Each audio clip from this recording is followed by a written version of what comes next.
Hello, my name's Bastani and welcome to Novara Media's Downstream. Before we go any further, I have two things to ask of you. The first, like this video. The second, if you've not done it already, and I'm sure you have, subscribe to our YouTube channel. Everybody at Novara Media really appreciates it. When you do that, it helps our content get to an ever bigger audience. So hit the subscribe button. Now on to the interview. So God created mankind in his own image. In the image of God, he created them. Male and female, he created them. God blessed them and said to them, "Be fruitful and increase in number, fill the earth and subdue it, rule over the fish in the sea and the birds in the sky and over every living creature that moves on the ground." Then God said, "I give you every seed-bearing plant on the face of the whole earth and every tree that has fruit with seed in it. They will be yours for food.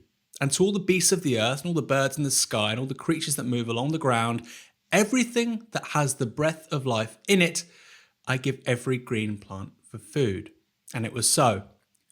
So states the most influential creation myth in human history, the book of Genesis, which claims planet Earth and all the creatures which live on it are essentially subordinate to humankind. But in the age of the Anthropocene, of a warming planet whose biocapacity we've already overextended, such a view looks increasingly outdated. Which is perhaps why, as the climate movement has grown in recent years, so too has the adoption of vegetarian and vegan lifestyles. Thus, climate change, it seems, is driving a revision of how we relate not only to one another, but the entirety of the natural world, including non-human animals. Joining me to discuss that is probably the most important philosopher in the history of the animal rights movement. His book, Animal Liberation, first published in 1975, has sold hundreds of thousands of copies worldwide and helped give rise to a movement of the same name. Peter Singer, welcome to Downstream. Thank you, Aaron. It's good to be with you. I'll get right into the core topic, and I think it's probably the one takeaway question most people watching this would want you to answer. Should we all be vegan? Ideally, yes, or at least very close to it. And I suppose I should add, in the present state of technology where we don't yet have cellular meat produced without a sentient animal being involved, because I think if we did, then we would not have to be vegan. Then we would have ethical meat that did not involve either animal suffering or a significant quantity of greenhouse gas emissions, and for that matter, nor the risk of generating a virus that would cause another pandemic. So, this is not a kind of absolute principle for all time, but in the present state of the earth, it's certainly better to be vegan. Let me also add, I'm not suggesting that people who struggle to feed themselves and their families ought to nevertheless give up animal-based sources of food for themselves and therefore be malnourished or even starve. I'm really addressing this to people who, like you and me, can walk into a supermarket and have a great array of different foods that we can purchase and essentially a choice as to whether to eat animal products or not eat them, quite compatible with maintaining our health and our budget and having a satisfying cuisine too. So you wrote the book 46 years ago this year. I mean, that's a long passage of time has passed since. In the preface to the 1975 edition, you compare, and these are the words, tyranny of human over non-human animals, which I think most people would agree with. You compare that to slavery. Now, I want to know a few things. I mean, firstly, do you think that's somewhat distasteful as a comparison? And also, do you even think, looking back 46 years later, do you think the equivalence is even useful? Do you think, because obviously this is a political issue, it raises more kickback than is necessary? I just want to sort of put within context. Obviously, I think you very articulately write that our relationship to animals is evil, effectively morally evil. Where does that stand in the sort of grand array of human misfortunes we've inflicted upon not just one another, but also other creatures? Well, I think it ranks very high among the awful things that we've done to others, including other humans. To your question about slavery, I'm of course not saying that there's a perfect analogy, that what we do to animals is identical to what the European slave traders and slave owners did to slaves. But I do think that the analogy is a helpful one. I think it helps us to see a number of different things. The most important analogy is that you have a powerful group, a group that is able to dominate and enslave others. And I do think we enslave animals by the billions, in fact, that is able to do that, and then generates an ideology to justify what it's doing. You started by quoting from the Bible, and that actually makes the parallel as well, because we justify our treatment of others in both these instances by referring to the Bible. The dominion verse has been used very influentially throughout the Christian era by leading theologians like Thomas Aquinas to justify continued treatment of animals and essentially disregard of their interests. But the Bible was also appealed to by the white slave traders and slave owners.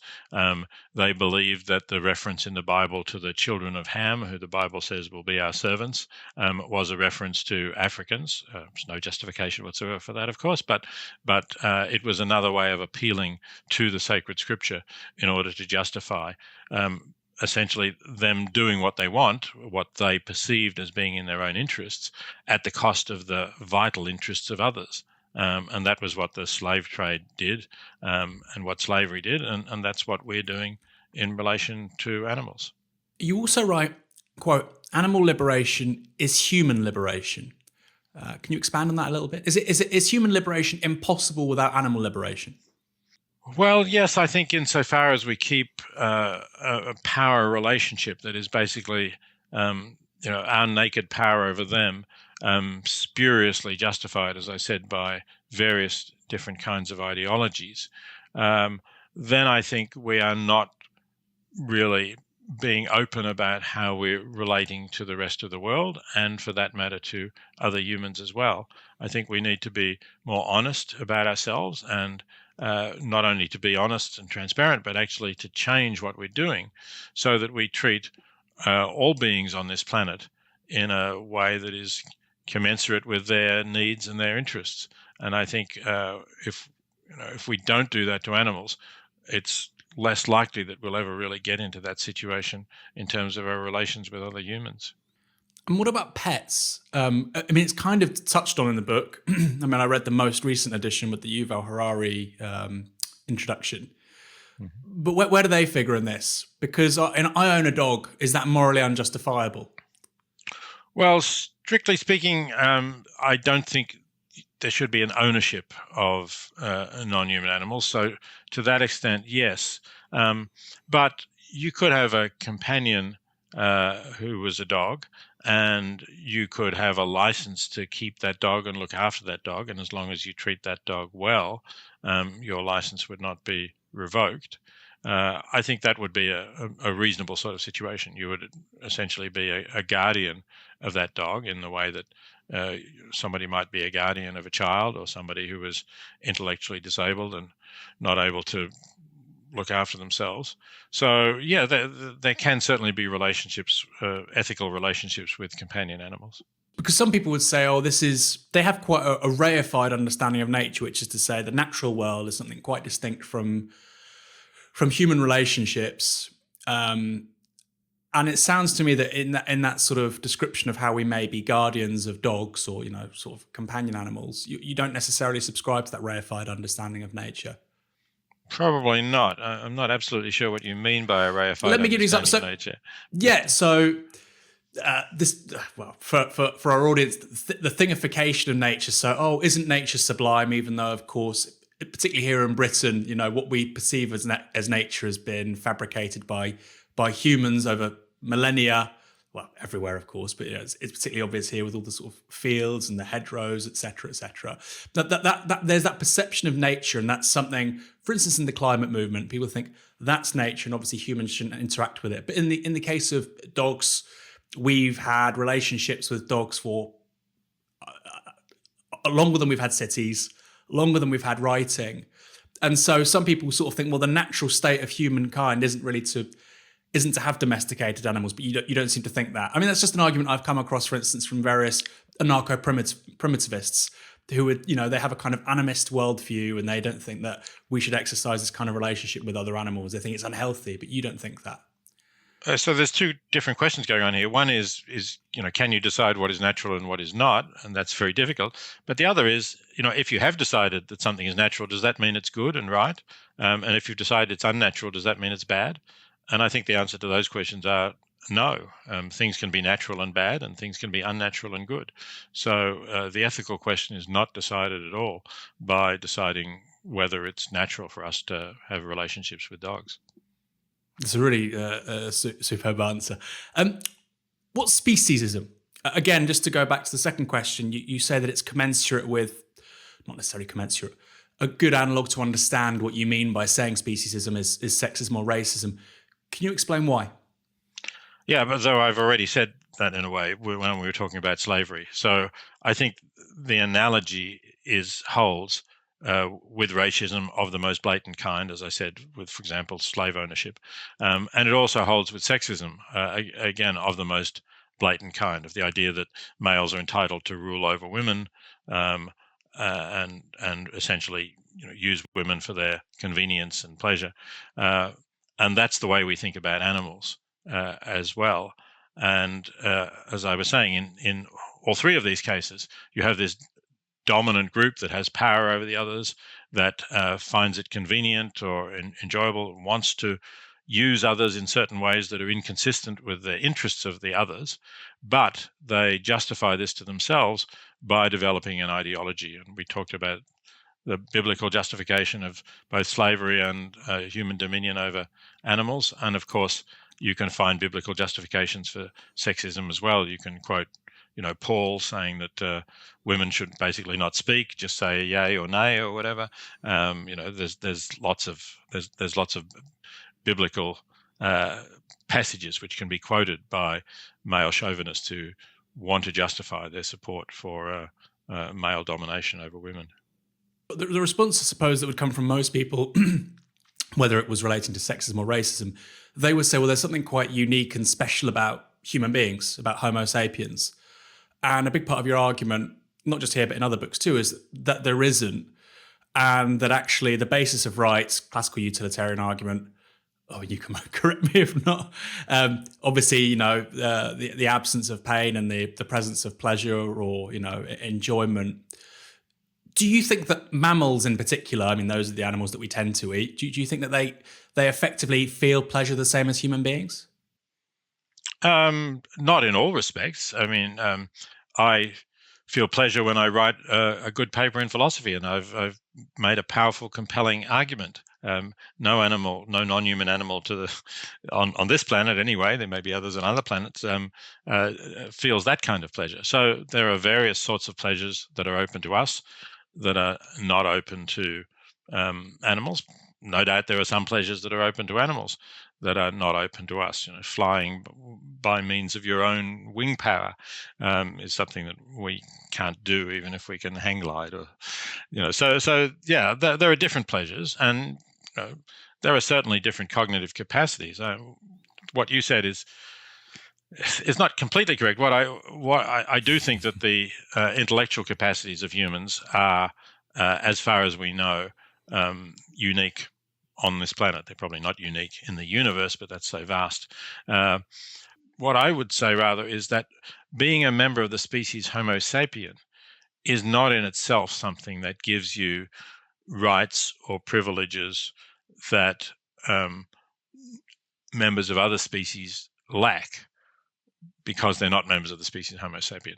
That boundary, I think, is the mistake. The idea of making the boundary of the moral community, or the boundary of beings with rights, or the boundaries of beings to whom we owe equal consideration of their interests, making that run absolutely parallel with the boundary of the species Homo sapien has no justification, because not all members of the species Homo sapien are superior in those cognitive capacities I mentioned to all members of every other species. Do you think that potentially diminishes, though, the rights that we give to human beings? Because on an analytical basis, I think most people would agree with that. a mature, highly intelligent chimpanzee, like you say, has more cognitive capacities than a 6-month-old baby, even maybe than a former president of the United States. But We won't go there. analytically, one can agree with that. But at the same time, one can say, well, as a sort of basis for moral principles and an ethics about how to engage with the world, there is a very real danger that with that comes a diminishing of human rights, because we have this idea, and yes, in a way, it's a secularized understanding of natural rights furnished upon us by God. I think that's a well chronicled basis upon which secular human rights, where they come from. But at the same time, if you look at the sort of span of human history over the last 250 years, that conceit has been very useful. I mean, do you not think there's a very real danger that by elevating the rights of non-human animals, we might dilute that somewhat? There's always a danger in expanding the moral circle, that you'll weaken the power of morality within that group. So when you had a community of, let's say, 150 people, which we're told was probably the way humans lived for most of their existence as a species, no doubt you had a tight, cohesive group. And when you then start to include considerations of people who live over the hills in the next valley, you might say, well, that's going to weaken the cohesion of our society. And you could say the same thing for expanding the circle beyond Europeans, beyond those whites who were engaging in slavery. No doubt people said, well, you shouldn't be that concerned about Africans. We should be giving priority to our fellow Britons or our fellow Europeans. So there's always that danger. But you've got to look at the other side as well, and look at what happens when you leave sentient beings out of that circle of morality. There's a typically far larger group that is then ruthlessly exploited and suffers as a result of that exploitation.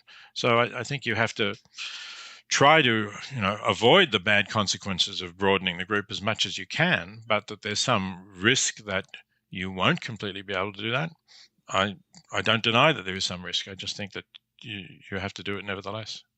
So in the book, you talk about sort of two egregious ways in which we compromise the rights of non-human animals. One is eating them, and another is animal testing. And just sort of going back over the books, it's the first time I'd read it in a while. Some of the animal testing is just remarkable. And it's important to say that the examples you cite in this edition are really run up to the end of the 1980s. The use of beagles by the US military, feeding them TNT, small doses of TNT, giving chimpanzees unlimited amounts of cocaine. Do these sorts of tests still go on? I mean, some of them are like, for want of a better word, a lot of them are kind of psychotic, giving dogs heat stroke, just basically cooking them and finding out at what temperature they die. I mean, does that still happen? I can't say that particular experiment you just mentioned still happens. As it happens, I just began at the beginning of this calendar year to start collecting information for a revised edition of Animal Liberation, which I hope to bring out sometime probably next year. And already I've found some experiments that are very disturbing that I'd hoped had stopped. I haven't looked at heat stroke yet, and I haven't found heat stroke experiments. But there is a series of experiments I talk about in the earlier editions of Animal Liberation called learned helplessness.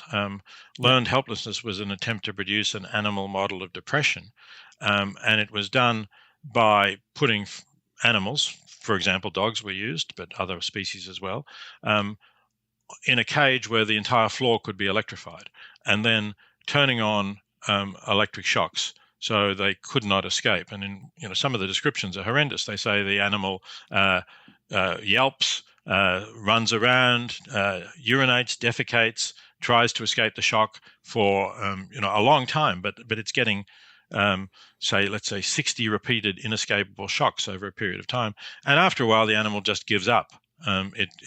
It can't escape the shock, and it just lies on the floor. And then the scientists say, so we've produced an animal model of depression. We call it learned helplessness. Now, I had hoped that those experiments were no longer conducted, that I would not find any recent experiments.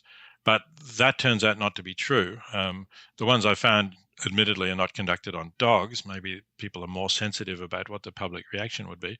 They're conducted on mice and rats.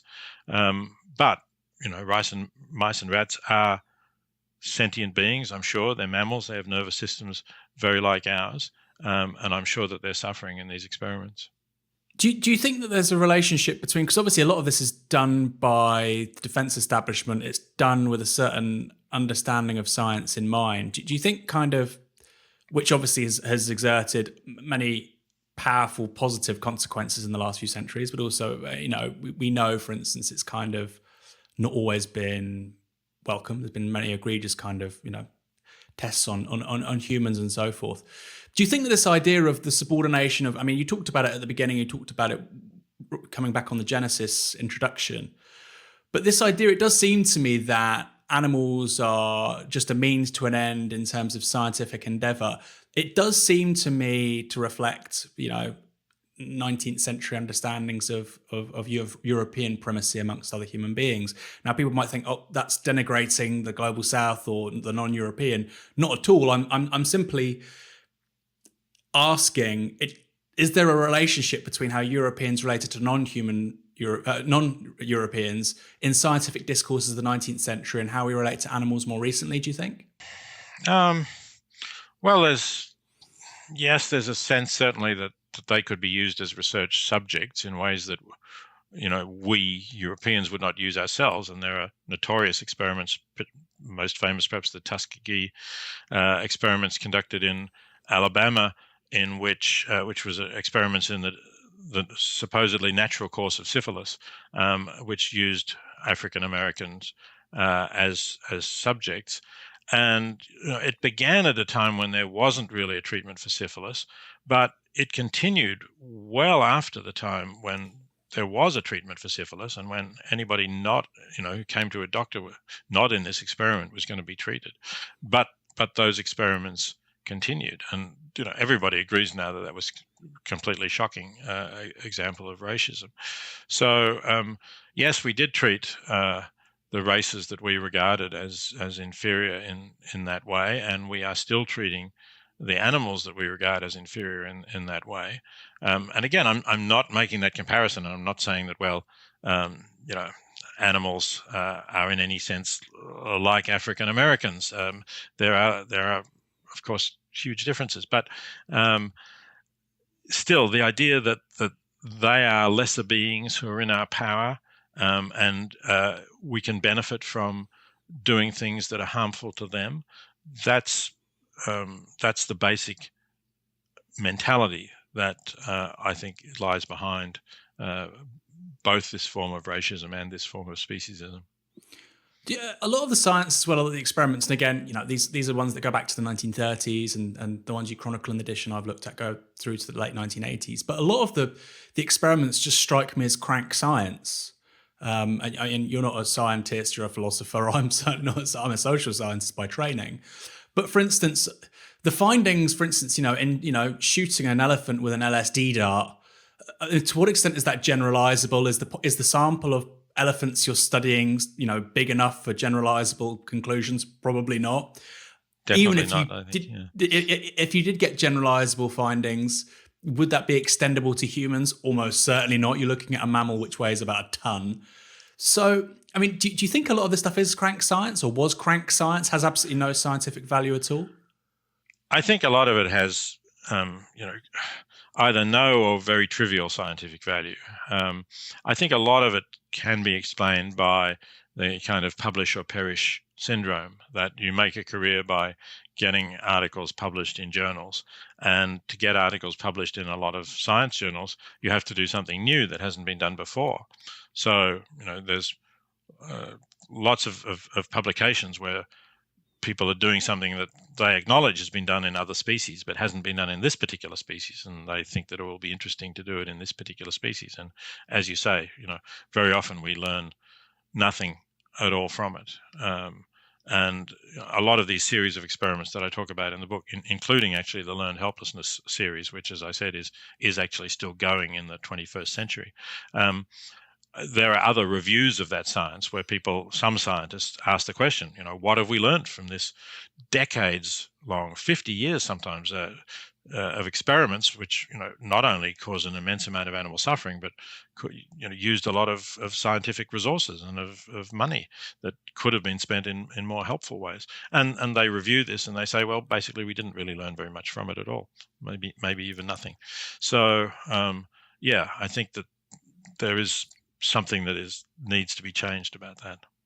Before we continue, there is an example in the book of the primate equilibrium platform, which is just, it's one of the most absurd things I've ever read, which is effectively these chimpanzees were trained to navigate something which resembles, a plane, a flight platform. And then there's a number of experiments, but one is that they're slowly irradiated to see the extent to which radiation poisoning would compromise a pilot.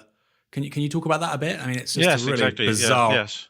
This was done by the U.S. Air Force. There's something called the Armed Forces Radiation Biology Institute, or AFRI as its acronym.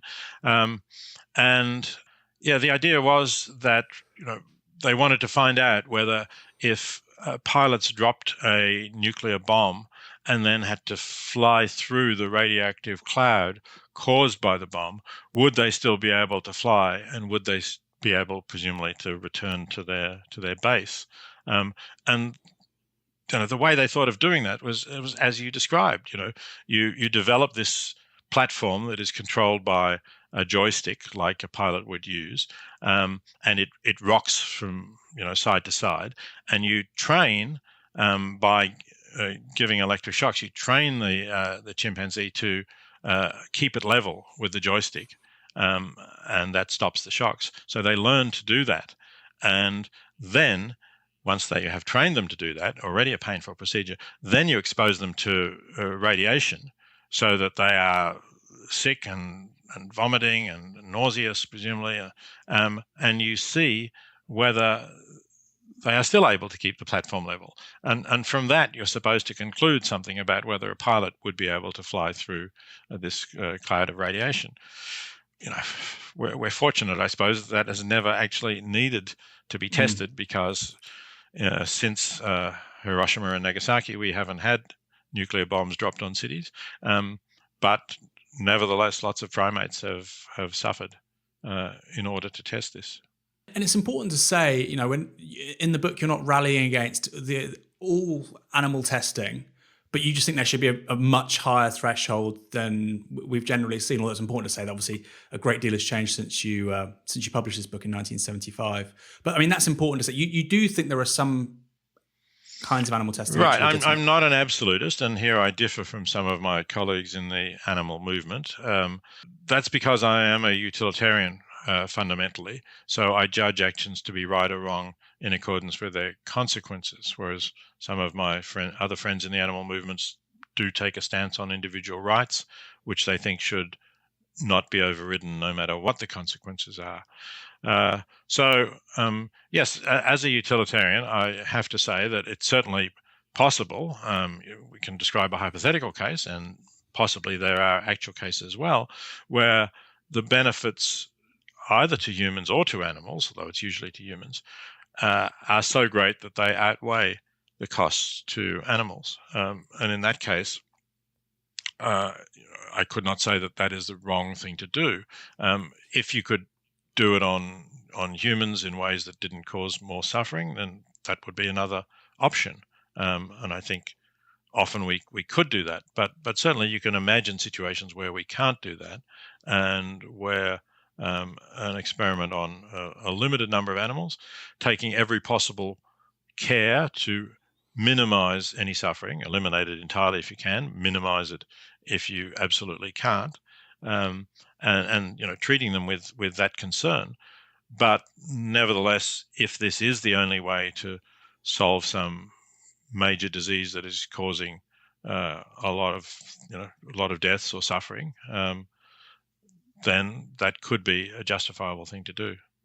Elsewhere in the book, you talk about the Renaissance. There's kind of like towards the end, there's like an intellectual history, you think, of speciesism, and it appears that this idea of the elevation of human beings, Renaissance humanism, and then Cartesian rationality. You kind of see this as like the ground zero of everything that's terrible about our relationships to animals. Can you expand on that a little bit? Yes, let me say, I'm not sure if it's the ground zero, because it's not as if the Renaissance was following a period in which animals were better treated. It was following the Middle Ages, in which Thomas Aquinas, as the leading Catholic theologian and most influential philosopher theologian in Europe for centuries, said, we have no duties to non-human animals. It's not possible to sin against non-human animals because of the God's dominion verse that we mentioned. Also, he said, because they don't have immortal souls. So we have no duties to them. There's no reason relating to the animal's well-being against being as cruel as you like to an animal. The only reason would be that if you practice cruelty to animals, you might be cruel to humans as well, and that would be a bad thing. But the animal itself just doesn't come into that calculation. So, when you get to the Renaissance period, you can certainly see some traces of a different attitude at least in some respects, may recognize animals and their concerns. I'll give you one example, which actually I've been interested in for different reasons. There was a Roman novel called The Golden Ass about a person who gets turned into a donkey. And then the novel is told through the viewpoint of the donkey, and the donkey suffers a great deal. In some ways, there's parallels to the 19th century English novel Black Beauty by Anna Sewell, which was told through the perspective of a horse, who was also cruelly treated in 19th century London.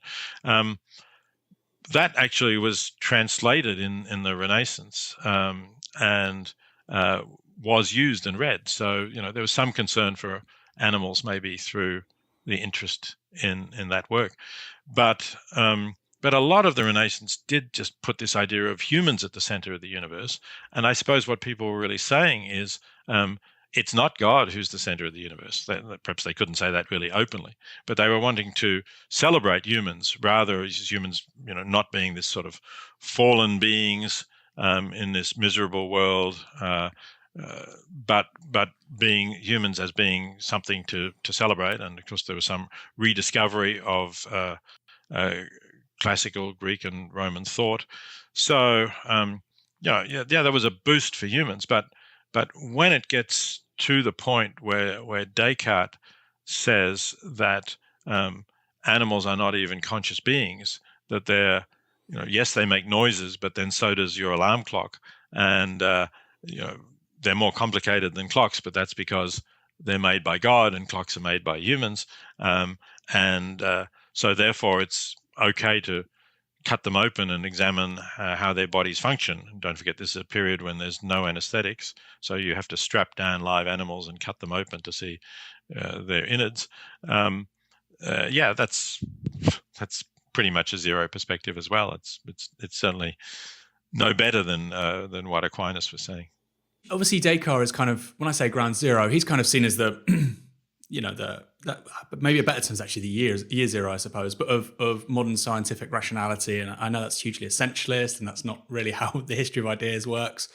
But do you think that that understanding of science is necessarily based upon an alienation from other animals and an alienation from nature, which is kind of still something we live in the shadow of? Well, I think that view of science certainly dominated until relatively recently. You could say certainly until the 1950s and 60s, when particularly in psychology, behaviorism was a dominant view. And behaviorism was a kind of scientific Cartesianism, in that the behaviorists didn't actually say, we know that animals can't feel anything in the way that Descartes did, but they did say science has no insight into animal conscious experiences. So we shouldn't talk about that. We should just talk about the behavior of the animal. And so they would not say, if they gave these animals the electric shocks, as in the experiments I talked about, they wouldn't say the animal showed signs of pain. They would say the animal exhibited aversive behavior, meaning it tried to get away from the source of the electric shock. So that view of science continued, and I quote in Animal Liberation Alice Heim, who was a psychologist who, went up to university wanting to study the human mind and was told, this was naive. The scientific, the object of study in psychology in universities is the rat, because that's something we can more easily do experiments on. But that did start to change, and I think Jane Goodall had a huge positive influence in that change, because Jane Goodall managed to do a scientific study of chimpanzees in which she actually got insights into what was going on in their thoughts and their minds. And she was able to describe chimpanzee society by empathizing with them and by making assumptions about what they were trying to do and what they were responding to in various ways. And she met with quite a lot of resistance at first, but gradually that model of understanding animal behavior, not only then Jane Goodall, but Diane Fossey with the gorillas, Baru de Galdikas with orangutans, and others, were more empathetic and started to open a different window into animal experiences. And I think that that's continued, and we have to thank those pioneers. Incidentally, I don't think it's an accident that the three scientists I just mentioned were all women who developed that more empathetic understanding with primates and showed that it is good science. If you're enjoying this interview and are finding it useful, why not help us produce more content like it? Go to novaramedia.com/support, make a one-off payment or a rolling subscription so we can keep growing and creating more videos, articles, and podcasts to reach an ever wider audience. Obviously, the book's written 46 years ago. A great deal has changed since. Obviously, the name of the book gave rise to a whole movement, animal liberation movement. I suppose this is two questions. Do you view yourself, and you come across as very humble, so I suspect you won't say that this is the case. Do you view yourself as the godfather of the animal liberation movement? And when you wrote the book in 1975, did you expect the kind of progress that's been made since then? Did you expect that to happen more quickly, or are you surprised at how far we've come? So the term godfather is not one that I find particularly congenial. Philosopher who wrote a pioneering text that has been influential, I think is a reasonably accurate description. What did I expect at the time? I didn't quite know what to expect, but I suppose, in my more optimistic moments, I thought the arguments here are so powerful and so clear that people might just read this and then say, this is right, I've got to stop participating in the exploitation of animals. Scientists would stop doing the experiments that we've just been talking about. But on a much larger scale, people would say, I've got to stop participating in the practices that we're doing that exploit animals. And the foremost practice in terms of numbers by far is raising them and killing them for food, especially because already in 1975, a lot of those animals had been put indoors and were being crowded together in factory farms, as they still are today, in conditions that are completely unsuitable. So, as I say, in my more optimistic moments, I hope that this book would trigger a pretty rapid movement against what I'm talking about. And to that extent, I've been disappointed. Yes, there has been a movement. Yes, that's good. Yes, there have been some legal reforms in some countries, including across the entire European Union and therefore in the United Kingdom as well, since that was part of the European Union at the time. And those things are good. But, people are still eating factory farmed animals and other animals, in fact, at a greater rate than they were in 1975. And that's very disappointing. We need to make a lot more progress. It's a pity that we haven't made more rapid progress over those 45 years.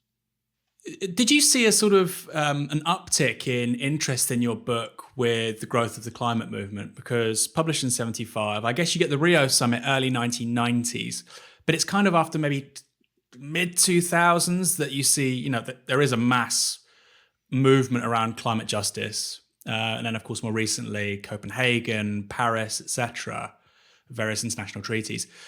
Obviously, the climate, maybe you want to go into this, the arguments around getting rid of meat from our diets from a climate perspective are very powerful. With the growth of the climate movement, have you seen sort of more people revisit the book or come to it for the first time?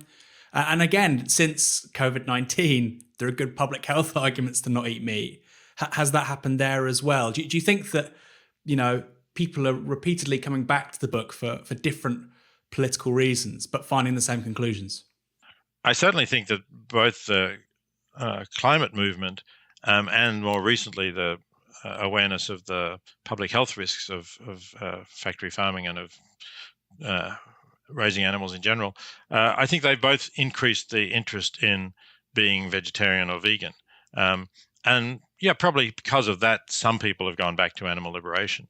But I also think that there's a lot of work out there from those particular movements that is independent. And actually, I co-authored a book in 2006 called "The Ethics of What We Eat," together with Jim Mason, which did talk about climate. Because, of course, when I wrote Animal Liberation in '75, I wasn't aware of climate change. I do talk about it briefly in later editions, but The Way We Eat talks more about climate change and more about environmental aspects of factory farming and of raising animals. I think it talks a little bit about the risks of antibiotics, of antibiotic resistant bacteria arising in factory farms, because that was already known. But the pandemic issue has become much more prominent, of course, in the last year or two. And although this particular coronavirus pandemic seems to have come out of eating wild animals, bats or pangolins, the previous pandemic, the swine flu pandemic of 2009, which didn't kill as many people as this one, and most of the people it killed were outside affluent countries, so it didn't get that much attention. But it came out of factory farms, pig factory farms, as the name suggests. And we've also had avian flu coming out of chicken factory farms. And experts like Dr. Michael Greger have warned us that if we really wanted to breed new viruses, the way to do that would be to get tens of thousands of animals, lock them up in a single shed, let the crowding stress their immune systems, and then get humans walking among them. And the viruses that would be developing in that shed would therefore get spread to humans. And we've seen that happening. So far, fortunately, we haven't had a virus that is both very contagious and highly lethal. But maybe we've just been lucky. And I do think that the risk of pandemics is a good reason for ending factory farming too. It does feel like it's a matter of time. I mean, when I say a matter of time, it could be centuries, but that is still a matter of time. Hopefully, human civilization will be around that long. If you look at something like Ebola, potentially 50% fatality rate, with the transmissibility of COVID-19, then you're looking at like a Black Death style situation, which we saw in Europe in the 14th, 15th century, 14th century. So yeah, I think actually that again, these kinds of metaphors sometimes aren't helpful, but it does feel like, and I'd like to know your thoughts on this, it does feel like nature or, effectively evolutionary systems are trying to tell humanity this is a really counterproductive way of reproducing human life or trying to sustain our planet. Do you think that COVID-19 might be the thing that really makes a breakthrough in terms of ending factory farming? Because it feels like it could. Well, it would be great if it did. Let me say that, and it should, if we were thinking carefully about the future and protecting our future, and especially looking at the immense costs of this pandemic and recognizing, as you just say, that the next one could be far worse. Yes, that seems a logical conclusion, that we should make sure that we end factory farming. Do I think that's actually going to happen? Well, I think you said a little while earlier that being a philosopher doesn't make me a futurist. So I'm just going to say I don't know. You spoke a little bit earlier about cellular agriculture, synthetic meat. We spoke to a CEO of an agribusiness, Finless Foods, which sort of specializes in one day having tuna without actually killing any tuna fish and so on. Do you look at that and feel very optimistic for the future? Because obviously, again, you're a philosopher, you're not a technologist, you're not a futurist. And I guess in 1975 or even 15 years ago, the prospect of meat without animals was implausible. Yet it's kind of already here. You know, Singapore legislated late last year for this stuff to be available domestically, I think from 2022. The US is probably be in 2023. The EU, we don't know because of some legal protocols and so on. But it does feel like it's coming on stream in the 2020s. Is that an area which makes you optimistic about the future of animal rights, which is, you know, Yes, I do think that's cellular agriculture and so I on? do think that's a very positive trend, because I think it will be easier for people to really look at what we're doing to animals if they don't feel that that's going to threaten the way they've eaten. And eating is something pretty central to people's lives, and it turns out something pretty traditional that the majority of people are very reluctant to change, even if some people do make radical changes. So if they can get something that tastes and feels and cooks like meat, and in fact is meat nutritionally, and if that can be economically competitive, that's, I think, the main barrier at the moment, to get the price down to something comparable to that of meat from animals. But if that can happen, then I think it will be much easier for people to move away from meat from animals, and to recognize that it's a bad thing to make factory farmed animals suffer. And we may see the end of factory farming and commercial animal production coming much more quickly because of those technological breakthroughs. Final question. You've had controversy in relation to another book, not Animal Liberation, that you've written, relating to people with disabilities. So can you sort of just explain, you said earlier you're a utilitarian. How does that figure in terms of how we should treat other human beings with, you know, different cognitive capacities to you or I, for instance? And where does that fit in with the sort of the broader view of how we relate to the non-human animal kingdom? Because again, I'll return to this thing that I think there are two criticisms of your work. One is that you anthropomorphize animals, which I think is a stupid criticism. I think it fundamentally doesn't get at what you're saying. But then the second criticism is that you're like we say, you're potentially diminishing first the dignity and therefore the rights of humans. And I suppose that feeds through, like I say, to the criticism that you've had from people around disability activism and so on. You know, again, reflecting on your work, you know, we're looking back now with the advantage of decades of hindsight. Do you think there's anything in that, or what would your response to them be? So firstly, just let me say, because a lot of people have no idea what I've written about people with disability, I believe that any anyone with a disability ought to be given the best possible life that they can, and I think society ought to do as much as it can with people who are able to be part of a normal society, to give them access to normal society, to facilitate their full participation in society. I think it's wrong to discriminate against people with disabilities in areas like employment or housing or education. It's nothing to do with that my views have evoked criticism. My views are really to do with essentially with whether parents of children born with severe disabilities and with poor prognoses should have the option of ensuring that those children do not live, that they die rapidly and humanely. Now, this is not so far from things that society already accepts in two different ways. One of them is many of these same people who will criticize what I say about people with disability will defend the right of a pregnant woman to end her pregnancy. And that will include to end her pregnancy if she has a diagnosis that the child has a disability. And that indicates the same kind of view that I'm advocating. It's just that where they would say the pregnant woman has this right, I would say, and so do the parents immediately after birth, when the child is obviously unable to be consulted in any way, and when they're acting on good information, which may include not just the advice of the doctor, but should include, for example, the advice from organizations of parents with children with that disability, or if the disability is one that is not profound cognitive disability, of people with that disability themselves. That's one way in which, as I say, what I'm saying is not that different from what's already happening. A second way is that in every intensive care hospital that deals with newborn infants in the affluent world, doctors will consult parents on whether to continue life support for infants with severe disability.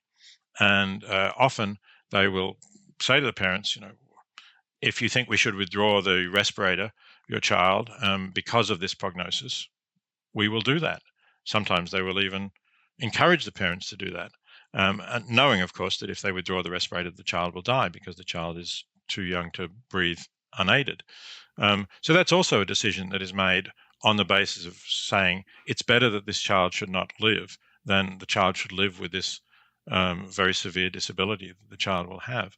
So if people want to criticize me for my attitudes in disability, about disability, which is merely a proposal, right? There isn't, it's not in place that parents have this legal right at this stage, but they should also be criticizing the hospitals where this is practiced, and they should be seeking to restrict the rights of women to terminate their pregnancies on grounds of a disability. Those are the same attitudes. And there are some people in the disability movement who are consistent about that, I have to say, and who think that all those things should be stopped. But most of the people don't want the other things stopped. They only want the choice of parents to decide that where the child will not die by simply withdrawing medical treatment, such as a respirator, but where the child will then continue to live and suffer for some period and may or may not die at the end of that period, they don't want the parents to be able to give, or the doctor to be able to give on the parent's request, a lethal injection so that the child dies humanely. So, having said that, I think you can see why a utilitarian who wants to reduce suffering, as I do, would think that rather than have children linger for a long time, when, if you could take them off a respirator and that would end their life, you would, but they're not on a respirator, so you can't do that. Rather than have them linger like that and then possibly die some weeks or months down the track, it would be better to make sure that they die humanely, rapidly rather than slowly. I guess, Peter, just to finish up, is there a message that you have for people that eat meat out there? Because obviously vegans and vegetarians have a bit of a reputation for being quite proselytizing, which is quite ironic. You yourself are an atheist. Do you think that that's a good thing? Do you think we should do it anyway? Or what do you think is the best way to advance the kind of ethical commitments around non-human animals in your experience? Look, I don't really proselytize when I'm face to face with people over the table. But if they ask me why I'm not eating meat, if they haven't heard of animal liberation or anything like that, they don't know me very well. Certainly, I'll tell them then that I'll tell them what it involves in terms of animal suffering. I'll also, of course, talk. We didn't get into climate change, but I'll talk about the greenhouse gas emissions involved in the animal industry. And we can also talk about public health risks, of which the pandemic is an example, or the next pandemic may be an example. Previous pandemics certainly have come from factory farms. So I think there's a range of strong reasons for not eating meat and for getting reasonably close to being vegan. I put it that way because I recognize that for some people those are difficult decisions, and I think what's really important is that people take a first step. And actually, I did that myself. It's now more than 50 years ago that my wife and I became vegetarians. It took a lot longer to think about the other animal products. But we didn't even do that at first. The first step we took was to say we're not going to buy factory farm products. And that lasted maybe a month or so. And then we thought, well, there's various other problems, cruelties with non-factory farmed animals as well. And we were starting to develop an interest in cooking other dishes, and we were feeling good on that what we're eating. So it wasn't very long before we moved to being vegetarian anyway, if not vegan. So I would say take that first step, eliminate factory farm products from your diet. I think that's really completely indefensible, and anybody who looks at what happens to animals in factory farms should see that that's indefensible. And then, make your own decisions after that point, see where you get to in the end. Thanks, Peter. I found that such a useful interview. We don't often talk to philosophers here on Novara Media, but I think it's a really great way to stress test various arguments. And I have to say, in the case of vegetarianism in particular, and it's something I write about in Fully Automated Luxury Communism, climate change and COVID-19 have made those arguments stronger than ever. So I think a really timely and important conversation. If you want to see more interviews and conversations that cover the big questions of the 21st century, whether it's climate change or pandemics or automation, inequality, racism, I could go on, but I don't want to depress you too much. Why not make a one-off payment to Novara Media or even a rolling subscription? Go to novaramedia.com/support and help us grow and find an ever bigger audience. And it's important to say, we don't just talk about the problems and the challenges and the crises of Novara Media, but also often the opportunities and the possibilities. And I don't want to weigh you down with all the bad news and pessimism that's going around lately, but Novara Media's done quite well. We've managed to grow, and that's all because of you, the kind generosity of our supporters. So if you want to join those guys, if you want to be part of this movement to create a better media for different politics, go to novaramedia.com/support.